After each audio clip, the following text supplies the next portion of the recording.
Welcome back to the Barber Mosaic. I am Maurice, and today we're doing a ball fade tutorial step by step.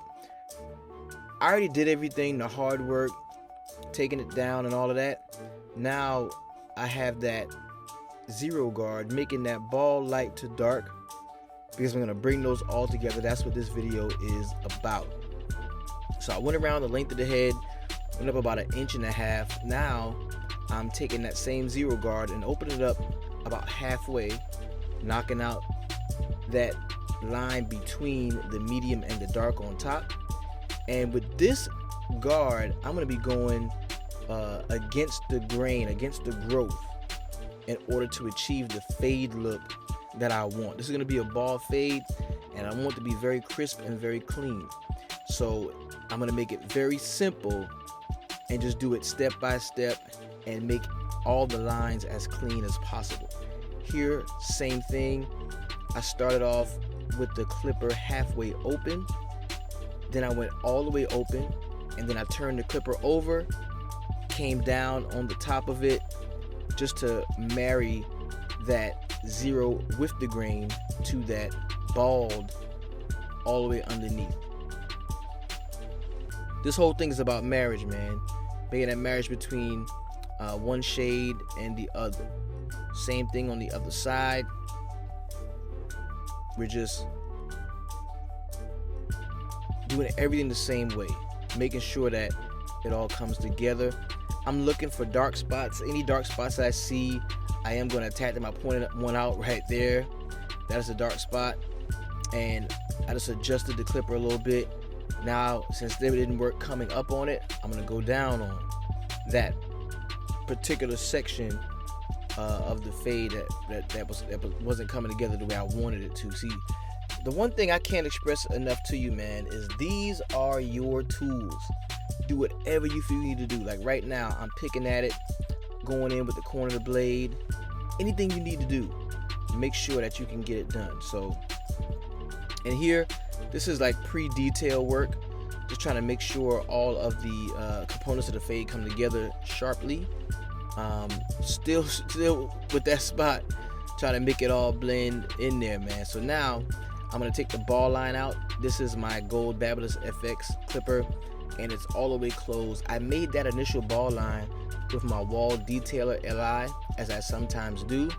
A lot of people will tell you do not make a trimmer line, a ball line with a trimmer line, because you're gonna fight with the line forever, and that could be true in some cases. But once you figure out how your tools work together and what clipper can take out what line, then you'll know what you can get away with and what you can do.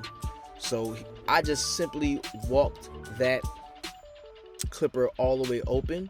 It does have 5 notches on it. I started, of course, from that closed notch and went up step by step until it married to the top, which was that zero closed, the zero guard closed. Now keep in mind, I do have the Wahl Sterling 4, but I'll shout out to Filthy Blends. I hollered at him, and I got the blade bracket and put the Andis Master Blade on there so I could use my double magnet Andis guards.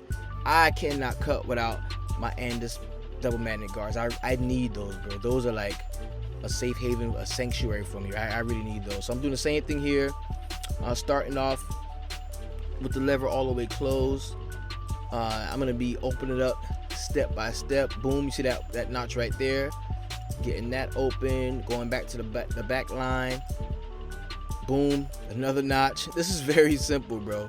Like, this ain't rocket science. It just takes you doing it and developing an eye for it. Boom, that next notch is now open. It just takes you doing it and developing an eye for it, man.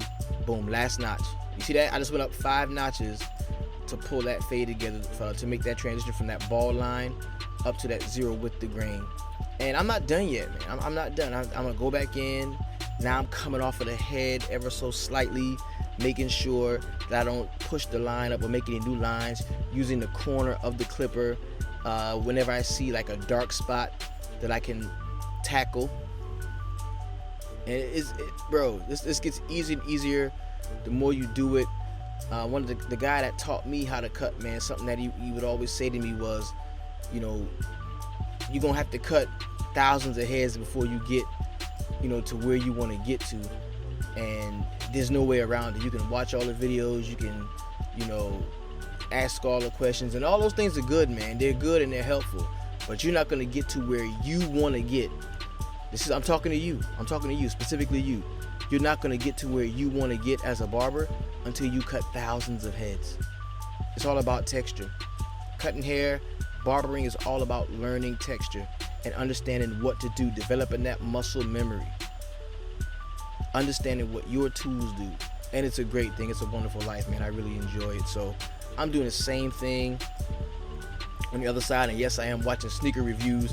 Shout out to whatever YouTuber this is that I always watch, man. I should know his name, and I should drop his name, but same thing on the other side. Just walking the clipper up, starting from that closed position, walking it up into that zero width the grain, and then trying my best to blend it in using the corner of the clipper or even the last 3 or 4 teeth of that Babyliss Gold FX clipper.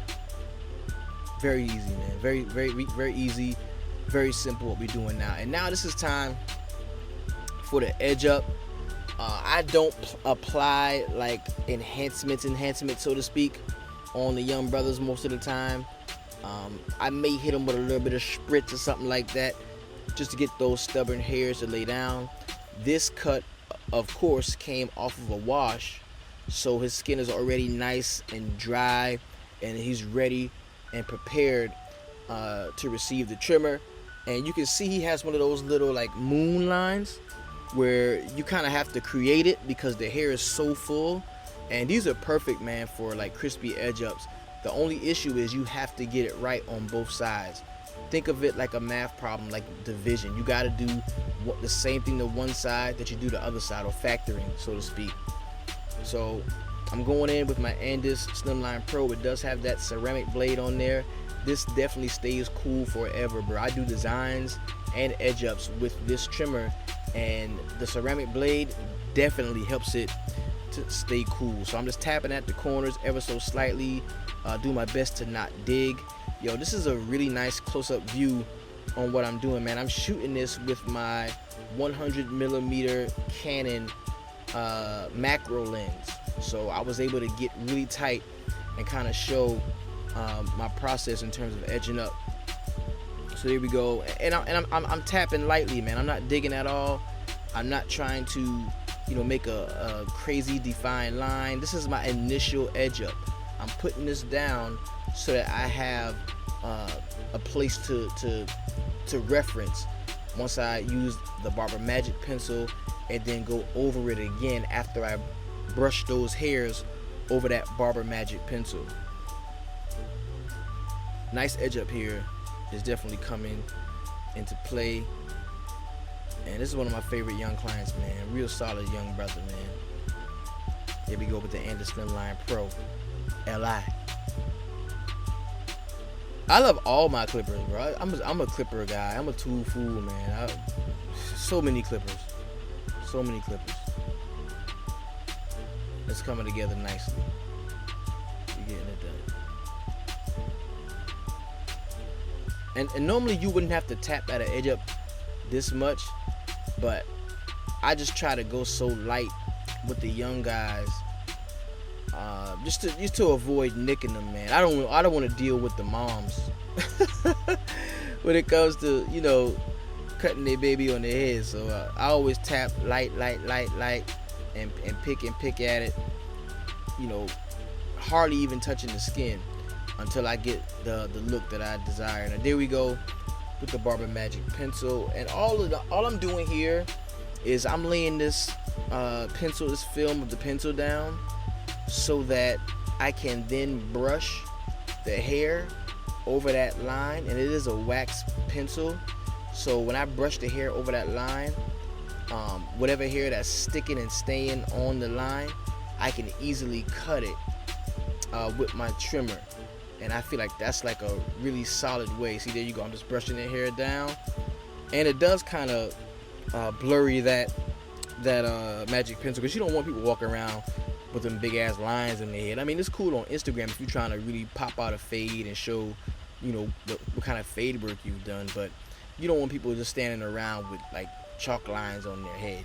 Like that's not what you want. So I'm smearing the chalk line, as well as hitting those hairs that came over the wax pencil line. And this cut is just about in the books, man. This was a really solid ball fade here. Really enjoy cutting this client. Really enjoy barbering all together, man. So shout out to all the barbers out there, man. Much love to you. I hope this COVID thing hasn't been too tough on you, man. Shout out to the barbers in Cali, man. I heard the Cali shops are closed, so let's keep those guys in prayer and keep the families in prayer. This has been the Barber Mosaic. My name is Maurice. Do not forget to like, subscribe, share, comment. Let's try to get this thing up, this likes up, and I need some more subscriber family. So just want to thank you all again for enjoying the channel and everything that you've done for me so far. There's gonna be some giveaways coming up, some more tutorials. Like, the channel is gonna stay lit and be lit and stay lit. So there we go. And see, that's just me, getting those dark spots. Anything I see that I can, improve on. It's almost like the cut's never over. Yo, I hate when somebody, like, it's two boys and one, I cut one, he goes to sit down and I'm cutting the other one, because I'm looking at both of their cuts. I'm looking at the other guy's cut like, dang, come here, let me do something else. Let me clean something up. That's just the barber in me, man. But there we go. There's the cut. Yo, comment down below what I could have done better, what you like, what you may have learned, what you would teach me. This is, again, Barber Mosaic. I'm Maurice, and I'm out. Peace.